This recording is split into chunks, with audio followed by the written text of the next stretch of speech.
Although predictive maintenance is solely crucial for machines, it gets much more effective when combined with machine learning.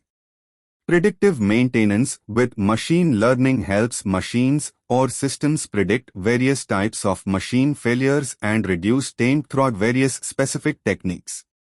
These techniques involve collecting data over time with sensors to monitor failures.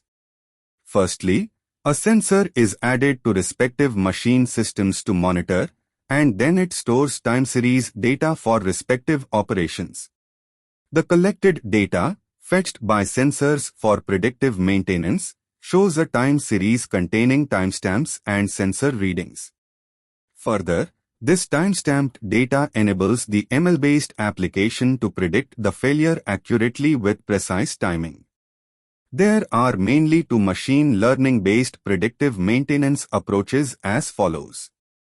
Classification approach. This prediction approach predicts the feasibility of any failure in upcoming end steps.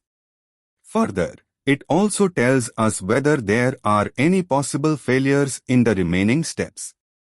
The classification approach provides the outcomes in Boolean, true-false format and provides more accurate prediction with fewer data. Regression approach. This prediction approach predicts the time of impending failure in the respective system.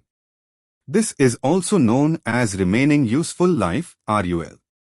Unlike the classification approach, the regression approach consumes more data to predict the outcomes, and further, it also delivers detailed information about the impending failure. Nowadays, most industries adopt these machine learning-based predictive maintenance techniques to detect system failures and prevent them in advance.